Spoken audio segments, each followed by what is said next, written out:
하나님의 말씀을 함께 보겠습니다. 오늘 말씀은 에베소서 3장 14절에서 21절까지의 말씀입니다.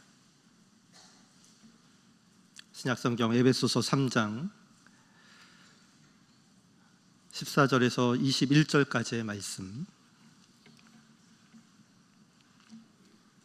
하나님의 말씀을 한 목소리로 읽겠습니다.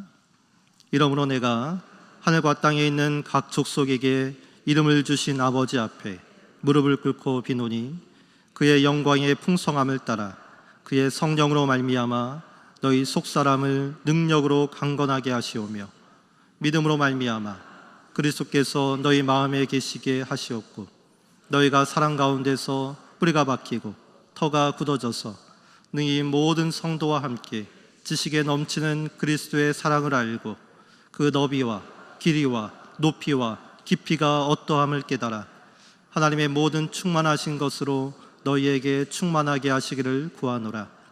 우리 가운데서 역사하시는 능력대로 우리가 구하거나 생각하는 모든 것에 더 넘치도록 능히 하시리에게 교회 안에서와 그리스도 예수 안에서 영광이 대대로 영원 무궁하기를 원하노라. 아멘. 오늘 무릎을 꿇고 비노니라는 제목으로 함께 말씀을 나누겠습니다. 오늘 말씀은 바울의 기도를 담고 있습니다. 에베소 교회와 또 성도들 향한 바울의 간구와 중보 기도에 대한 내용이 오늘 본문의 말씀입니다. 에베소서를 보면 두 번에 걸쳐 바울의 기도가 나옵니다. 첫 번째 기도는 에베소서 1장 15절에서 23절까지의 말씀인데요, 여기에서 바울은 기도합니다.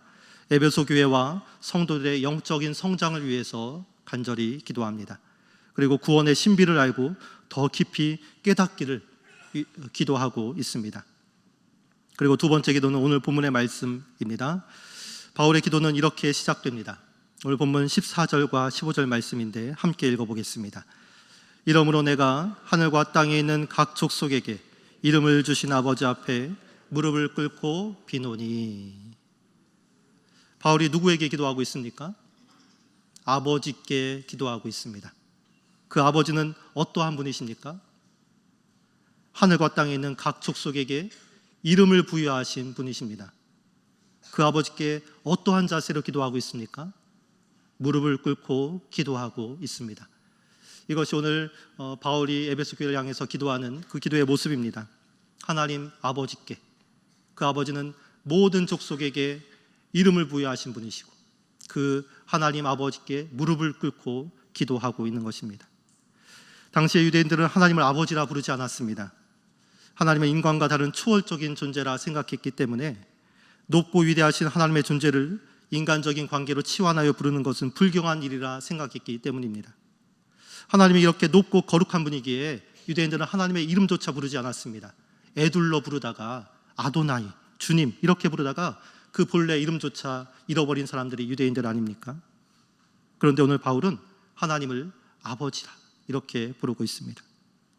아버지라 부른다는 것은 하나님이 내 곁에 계신 분이라는 신앙의 고백입니다.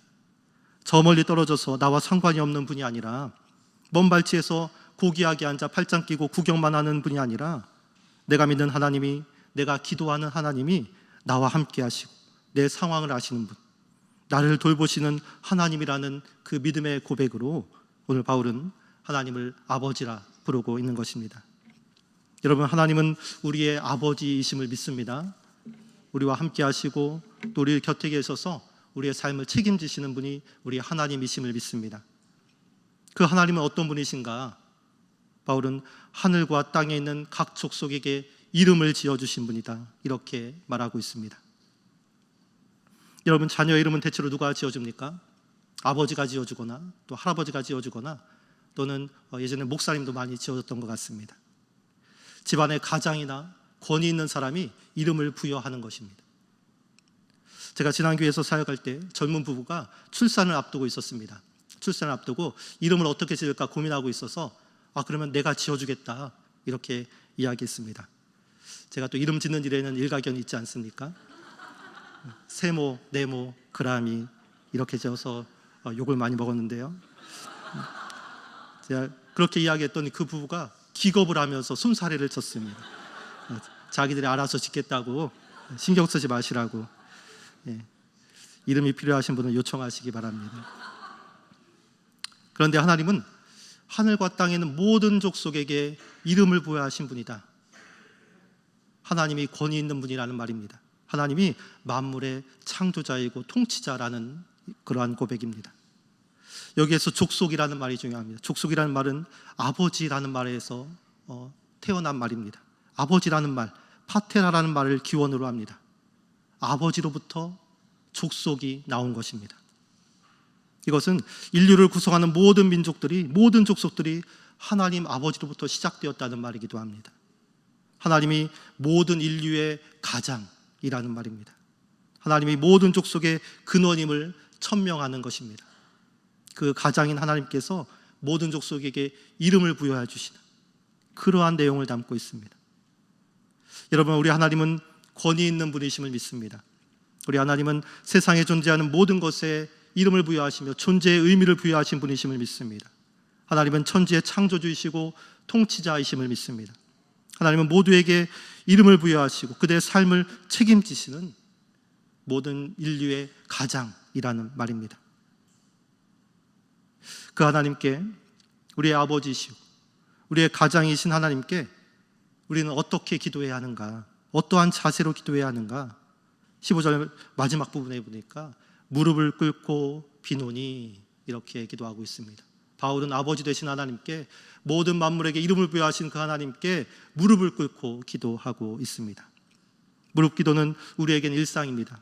그러나 유대교와 초기 그리스도교의 일반적인 기도 자세는 기립 자세였습니다. 그들은 모두 서서 기도하고 있습니다. 지금도 유대인들을 보면 서서 기도하는 모습을 볼 수가 있습니다. 그런데 성경에 보니까 특이하게도 예수님은 겟세마네 동산에서 무릎을 꿇고 기도하셨습니다. 자신을 낮추는 것입니다. 하나님께 순복하는 것입니다. 내 뜻을 뒤로하고 하나님의 뜻을 받기 원하는 모습입니다. 사도행전에 보면 스데반이 순교할 때 스데반도 무릎을 꿇고 있었던 모습을 기억합니다. 생명의 주관자인 하나님께 자신의 영혼을 의탁하려는 행위였을 거라 생각됩니다. 이렇듯 고대 사회에서 무릎을 꿇는다는 것은 항복을 말합니다. 순복을 말합니다. 더 높은 존재를 향한 겸비와 경배를 말합니다. 오늘 바울은 무릎을 꿇고 기도함으로 하나님께 항복하며 하나님을 인정하며 하나님을 경배하고 있는 것입니다. 오늘 바울의 기도는 우리가 어떻게 기도해야 하는지를 알려주고 있습니다. 우리는 아버지 되신 하나님께 기도해야 할 줄 믿습니다. 먼 발치에서 구경만 하는 하나님이 아니라 내 삶 깊숙이 개입하시는, 그리고 이끌어 가시는 아버지 하나님께 기도해야 합니다. 큰 권위와 권능으로 모든 족속에게 이름을 부여하신 하나님께 기도해야 합니다. 모든 인류의 가장으로 우리의 삶을 인도하고 책임지신 하나님께 기도해야 하는 것입니다. 그리고 무릎을 꿇고 겸손과 순복으로 경배를 올리며 기도해야 합니다. 그렇게 기도하는 우리 은평교회 모든 성도가 되기를 축원합니다. 바울은 에베소 교회와 성도를 위해서 기도하고 있는데 크게 세 가지 제목을 놓고 중보 기도를 하고 있습니다. 첫 번째 기도는 속사람이 강건해지기를 바라는 기도입니다. 16절 말씀인데요, 함께 읽어보겠습니다. 그의 영광의 풍성함을 따라 그의 성령으로 말미암아 너희 속사람을 능력으로 강건하게 하시오며. 너희 속사람을 능력으로 강건하게 하라. 인간을 이분법으로 나누면 영과 육으로 나눌 수가 있습니다. 삼분법으로 나누면 영과 육과 혼으로 나눌 수 있습니다. 오늘 바울은 인간을 이중구조로 나누고 있습니다. 영을 속사람으로, 육을 겉사람으로 구분하고 있습니다. 우리의 육, 겉사람은 어떻습니까? 날로 쇠약해집니다. 자연의 질서 안에 사는 우리에게는 어쩔 수 없는 현상입니다. 흰머리가 나고 주름이 생기고 또 질병이 찾아옵니다. 우리의 영도 마찬가지입니다. 가만히 놔두면 자연 법칙에 따라 우리의 영도, 우리의 속사람도 연약해질 수밖에 없습니다. 관리하지 않으면 우리는 시험에 들 수밖에 없습니다. 환경에 이리저리 휘둘릴 수밖에 없습니다. 그러하기에 우리는 속사람이 강건해지도록 끊임없이 날마다 관리하고 보살펴야 하는 것입니다. 우리의 영이, 우리의 속사람이, 우리의 내면이 계속 자라고 성장하도록 날로 새롭고 튼튼해지도록 영적인 훈련을 강화시켜야 하는 것입니다. 오래전에 고든 맥도날드 목사님이 지은 내면 세계의 질서와 영적 성장이라는 책을 읽은 적이 있습니다. 이 책에서 목사님은 이렇게 말합니다. 삶은 자연스럽게 무질서로 흐른다. 질서는 의식적이고 지속적인 노력을 통해서만 유지될 수 있다. 우리의 삶이 가만히 내버려두면 자연스럽게 무질서가 된다는 말입니다. 의식적으로 지속적인 노력을 가해야만 우리 삶에 질서가 임한다는 그러한 내용입니다. 그러면서 함몰웅덩이라는 증상을 소개하고 있습니다. 지하수가 고갈된 땅은 겉보기에는 단단해 보여도 속은 텅 비었기에 언젠가는 무너져 내릴 수밖에 없다는 것입니다. 마치 싱크홀처럼 땅 꺼짐 현상처럼 텅텅 빈 그 지하는 겉에 보기에는 멀쩡해 보여도 언젠가는 붕괴된다는 말입니다. 그처럼 우리의 내면도 그렇습니다. 우리의 영혼도 그렇습니다. 우리의 속사람도 그렇습니다. 질서가 없으면, 채워지지 않으면, 성령으로 충만하지 않으면 우리의 영과 속사람은 무너질 수밖에 없다는 이야기입니다. 그러면서 두 가지 삶의 모습을 설명하고 있는데요. 하나는 쫓기는 삶이고 다른 하나는 부름받은 삶입니다. 쫓기는 삶과 부름받은 삶. 쫓기는 삶은 외형적인 성공을 위해 달려가는 삶입니다. 무엇이든 더 크게, 더 잘하기 원하는 삶의 모습입니다. 그러하기에 항상 바쁩니다. 항상 불안합니다. 걱정이 많습니다. 결국 영혼이 고갈되어 무너질 수밖에 없는 삶의 형태입니다.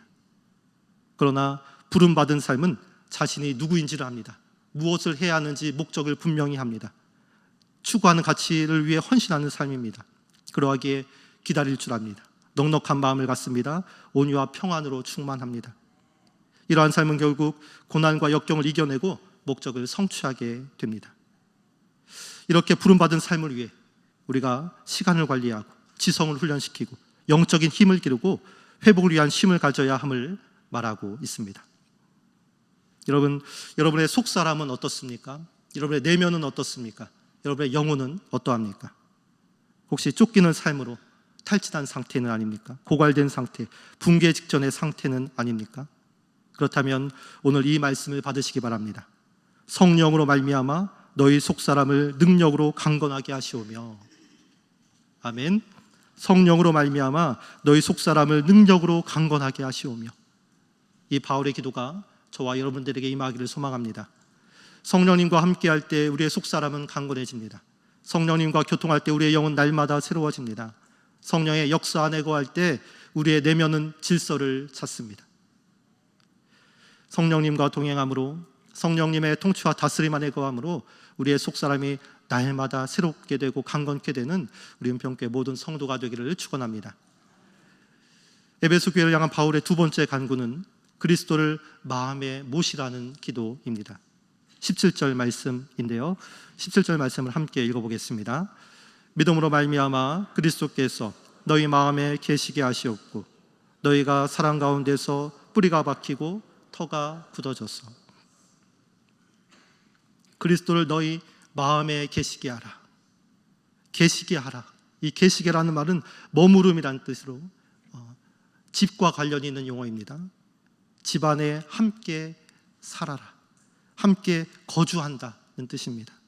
그리스도께서 내 안에 정착하고 안주하도록 내 삶의 자리를 내어드리라는 말인 것입니다. 그리스도를 우리 마음에 모시라는 말은 내 집을 예수님이 안주하는 자리가 되도록 모든 것을 내어드리는 것을 말하는 것입니다. 전에는 내가 집의 주인이었습니다. 내 마음대로 했습니다. 내 명의로 되어 있었고 내가 할 수 있는 모든 것을 하는 그러한 집이었습니다. 내가 다스리고 내가 통치하는 그러한 집이었습니다. 그런데 그리스도를 모시면, 그리스도를 내 마음에 모시면 상황이 달라집니다. 이제 더 이상 내 집이 아닙니다. 내 뜻대로 할 수가 없습니다. 그리스도께 내 권리를 양도해야 합니다. 그래서 그리스도가 내 집의 주인이 되는 것, 내 집을 다스리고 통치하는 것, 그것이 그리스도를 마음에 계시게 하라, 이 말씀에 담긴 내용인 것입니다. 이러한 말씀을 잘 표현한 책이 있습니다. 내 마음 그리스도의 집, 로버트 몽어가 쓴 아주 얇은 책자, 오래된 책자인데요. 내 마음 그리스도의 집이라는 책입니다.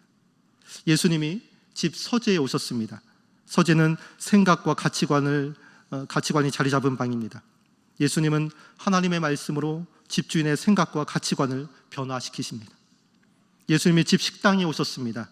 식당은 욕망과 야망이 뒤섞인 자리입니다. 처음에는 부와 명예와 성공으로 가득한 식당이었습니다. 그러나 예수님이 오셔서 하나님의 뜻으로 가득 찬 식당으로 변화시키셨습니다. 예수님이 거실에 오셨습니다. 거실은 교제와 친교의 공간입니다. 우리의 거실은 예수님과 함께 교제하고 기도하는 장소가 되어야 함을 말씀하십니다. 예수님이 작업실에 오셨습니다. 작업실은 나의 재능과 달란트의 영역입니다. 하나님이 주신 재능이니 하나님의 나라와 영광을 위해 사용되어야 함을 말씀하십니다. 예수님이 침실에 오셨습니다. 침실은 정결과 사랑의 자리입니다. 예수님은 나의 육체적인 욕망을 점검하시고 성적인 정결과 거룩을 요청하십니다. 그리고 예수님이 나의 벽장에 놓으셨습니다. 벽장은 내 은밀한 죄가 가득한 장소입니다. 차마 이곳까지는 찾아오시지 않았으면 하는, 보여드리기 어려운 그러한 장소까지 예수님은 찾아오셨습니다. 집주인은 그 내면 깊숙한 죄악이 가득한 그 벽장까지 예수님의 손에 맡깁니다. 마지막으로 집주인은 집의 소유권까지 예수님께 내드립니다. 명의 이전을 통해서 내 마음이 그리스도의 집임을 확인하며 책이 마무리됩니다. 여러분, 우리의 집은 어떻습니까? 우리 내면의 집은 어떻습니까? 여전히 내가 주인은 아닙니까? 내 명의로 되어 있어서 내 마음대로 하고 있지는 않습니까? 그렇다면 우리는 그리스도를 내 마음에 모셔야 할 줄로 믿습니다. 그리스도께서 내 집의 주인이 되어서 나를 다스리고 통치하도록 집의 소유권을 온전히 그리스도께 양도해야 하는 것입니다. 그래야 할 때 우리는 안전합니다. 그래야 할 때 우리는 거룩해집니다. 그렇게 할 때 우리는 수고의 짐을 내려놓을 수 있는 것입니다. 오늘 바울은 식물과 건축의 비유를 들면서 그리스도께서 우리 마음에 내주할 때, 그때 비로소 우리의 신앙이 뿌리가 박히고 터가 굳어짐을, 우리 신앙의 기초가 견고해짐을 말씀하고 있습니다. 내 마음 그리스도의 집 되어 뿌리가 박히고 터가 굳어져서 누구도 해하거나 무너뜨릴 수 없는 견고한 신앙의 집을 세워가는 저와 여러분이 되기를 축원합니다. 그리고 에베소 교회를 향한 바울의 세 번째 간구, 그것은 그리스도의 사랑을 알아야 한다는 기도입니다. 오늘 보면 18절과 19절 말씀인데 함께 읽어보겠습니다. 능히 모든 성도와 함께 지식에 넘치는 그리스도의 사랑을 알고 그 너비와 길이와 높이와 깊이가 어떠함을 깨달아 하나님의 모든 충만하신 것으로 너희에게 충만하게 하시기를 구하노라. 아멘.